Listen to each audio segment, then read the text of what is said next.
back to another edition of Devout Deism. I am your host, David Robertson. Thank you so much for being a part of the program. Today I wanted to talk about why I love deism and why I should say I'm so devout in deism. First and foremost, I guess a big nod to unifieddeism.com.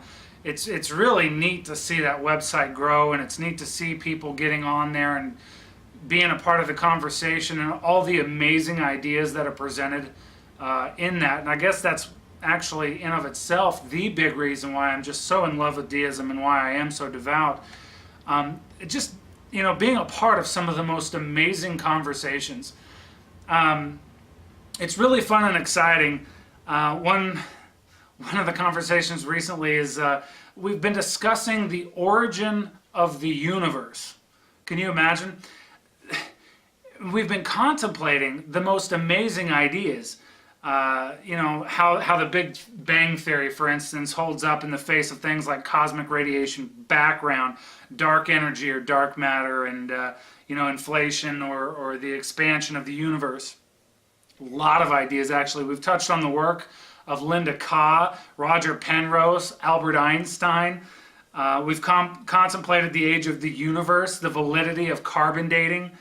We've talked about the coming collision of the Milky Way with the Andromeda Galaxy, and of course how this demonstrates motion in the universe. Just amazing concepts. And now think about that for a second.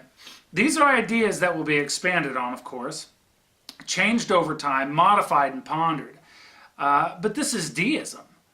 It's taking this information to better understand God. And because we can't understand God without better understanding the universe. We're not naive to believe that, this planet has somehow gained favor by, in all of the entire universe. We're talking, thousands and thousands, if not millions of light years worth of universe, and yet we're the favorite. But yet we're looking at the universe as a whole, and we're thinking about everything that it entails and all of the mysteries that it holds, and this is God. These are aspects that help explain what God is and why we're here, and the source of God, if you will. Is there a plan? Just amazing thing. Is any one theory right? Well, perhaps, but we're not going to know it until each theory's obviously been tested and tested again. Does this show us God's plan for us? Probably somewhere down the road, but we haven't seen it yet. And we may never see it, at least not in our lifetime, but it's sure okay to look for it. And these aren't ideas written in a book as moral codes. That's not what deism is about. It's not telling you how to live your life. It's not telling you what you should or shouldn't think. These are ideas for tomorrow, questioning with boldness everything, including the existence of a God. And it's everything we know today and everything that we're hoping for in tomorrow. And it's okay to do that. That's the beauty of deism, to be able to expand on these ideas and to better understand the world around us. And not only, I guess, being okay to, but it's our job to do it. It's our religion to do it. In deism, of course, we don't tell you what you need to believe. How naive would we be for doing that? Everybody has a different perspective on the information that we've discovered. We talk about expanding, the universe expansion. And galaxies are moving at different rates and speeds, and we're once again talking about the coming collision of our galaxy with Andromeda. Well, that's amazing in and of itself. You got galaxies that are moving away, and just all these amazing things that are happening. And what does that mean for us? What does that mean for us as a planet, as a galaxy, as an individual? I don't know. But to contemplate these ideas is amazing, and it's a fun exercise. And I think that's probably one of the great things about deism is, we can look at this information. I can tell you my take on it, and we can expand on the information that I've studied, and then you turn around and you tell me your take on the information that you've studied, and it's okay, and in the process of doing so, you're learning and I'm learning. Teacher, student, turns around, student, teacher. I mean, I don't know, it's amazing. And you're literally, almost by definition, supposed to be thinking for yourself. And that's why you'll see deists as a whole, when I've said, you get 100 deists into a room and ask them what deism is, you'll get 100 different answers. Well, this is kind of why, because every single deist is thinking for themselves, but we have a common goal of better understanding not only ourselves, but the universe and nature and just, I think, everything. And to me, I mean, it's I don't know, it's awesome. So, and sure, you look at me, you're watching my videos, I am a mentor, but my job, once again, is not to tell you what to think. Sometimes it's merely to show you information perhaps you weren't privy to prior. You didn't maybe even know existed.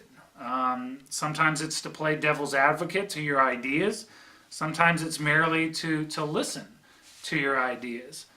And then of course, always, it's to learn more. It's to listen to your position and figure out, what you know and why you know it, and then expand upon my own knowledge by borrowing some of what you've shown me. Of course, I can't do that if I think I know all of the answers, and I surely can't do it if I don't ponder, other positions. And that's, I think, a huge part of being a deist is, just being open-minded and researching and constantly learning. And I'll surely find myself in a position of learning the more I talk to different deists. There's no doubt, because, once again, deism for over 400 years has been reserved as the religion of intellectuals. Well, I'm not the most intellectual person on the planet. There's a lot of people out there who know a lot more about physics or quantum physics or, whatever, a lot more than I do. I'm not a scientist. And as they provide new information that they've discovered, obviously I'm the student. And then, of course, what I'm going to do as a good deist is I'm going to take that information and hopefully share it. And that's great. And I don't know, I guess to kind of reiterate the idea that deists are simultaneously mentors and deists, teachers and students. Deism is about the exploration of the natural world and the natural universe. And of course, we don't have all the answers today. That's not the point. Thankfully, we don't have all the answers today. Can you imagine if we had all the answers today, how boring the future would be? We're seeking the answers. It's a journey. It's a discovery. It's a quest. And to me, that's exciting. Not pretending we already have all of the answers, but we sure have fun contemplating the origin, for instance, of the universe, like we've been talking about. And it's fun. Highly intellectual conversations, and it's my contention that where else can you have that? I mean, you figure in a revealed religion situation, you go to church, you're not having these type of conversations. You're not contemplating the origin of the universe. You're being told how to live your life. Don't do this, don't do that, give us your money. You don't get that in deism, and then I guess that's the point why I truly love it. In deism, it's, here's a bunch of information, what do you think? And not to mention the fact that, I mean, it's like, well, higher learning without the cost.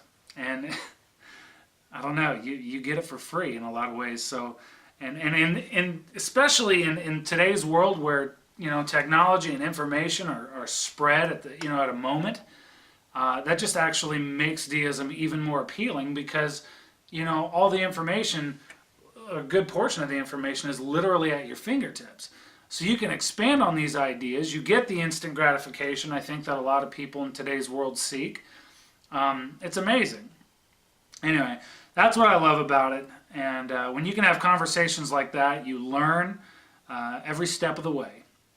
And that, of course, if you're strong enough to admit to yourself that you don't have the answers, that you don't know everything, and as long as you can admit to yourself that you're human, and it's okay for somebody else to know something that you don't, and that there are greater things at play, that you're not superior, I guess, to anything in the universe, but instead you're a vital part of it, that's when the doors of deism, I think, open up for people. And it's important. And it's definitely how it opened up for me. And I don't know, when you can learn so much, I would say, when you open those doors and you accept the fact that you're not all-knowing, that you're not God. And you know what, there are different forms of deism, and I've addressed that before in several of my videos. And of course, that is an attempt to, better classify, the area of study that a lot of deists currently find themselves in. But in the end, we all have the same goal, and that's an expansion of our understanding of the world around us. And as information comes forth, you're going to see a lot of, well, okay, I was a panendeist, and now I'm going to be a modern deist, or I'm a modern deist, now I'm going to be a classical deist, or whatever, or a mixture of these two, or what have you. It's you're never set. It's not like you become a deist and here are the rules and regulations and laws that you have to adhere to. It's not what it's about. It's about opening up. It's about learning and receiving the information from those who may have studied it for their entire lives. But even them, they're going to sit there and go, well, wait a second, that's an interesting thought. Why do you think that? Oh, I've never thought of that before. That's an interesting thing, and that'll take them on a whole new path of understanding, and it ends up being a really interesting, I guess, trek. I mean, your entire life as a deist is constant information, constantly learning and bettering your mind and body, and I don't know, it's just, to me, that is the ultimate gift to God. If God gave you these gifts, to exercise them to the fullest extent and to better yourself and your environment and your family and everything, I mean, you couldn't ask for a better return on investment if, as far as God's concerned. God gives you the gifts and you expand upon them. And to me, that's I don't know, you couldn't ask for a better return on investment. So anyway, I challenge everybody to be a part of these conversations. If not, just to get in there and read what others have posted. And, if you want to, get in there and post yourself. Get in there and say, hey, I never thought of that. Help these other people understand that they're not just speaking to the wind or preaching to the choir, if you will. And who knows, your ideas may lead to the next biggest discovery. You'd be amazed at how much just a simple theory of being able to, out of observation, maybe you've observed something forever. And you just, you never put it to paper, never actually wrote. Get in there and type it out, man. People will appreciate your ideas. And at the end of the day, it's one of the things. Yeah, sure. In these conversations, we've been contemplating the origin of the universe. Have we found the origin of the universe through our conversations? No, we haven't. But man, it's been a fun exercise. And to me, it's a great way to work out your brain. The brain is just like any other muscle, in my opinion. The more you work it out, the better you get at using it. And that's another reason I thoroughly love deism, because you can do that. You're afforded the opportunity, and you're speaking with other highly intellectual individuals, I should say, who know what they're talking about. So you get this cooperation, I guess. It's, I don't know. Sometimes you can literally dig in deep enough that you'll walk away with a headache. And I promise you, that's 100% better than trying to keep up on what a Kardashian is doing. So, take it for what it's worth. Ladies and gentlemen, this has been another edition of Devout Deism. Thank you so much for watching. Once again, be a part of the conversation. Leave some notes if you want to, comments, suggestions, what have you. But check out unifieddeism.com and, of course, all of the other resources we've talked about in prior videos. Until next time, thanks for watching.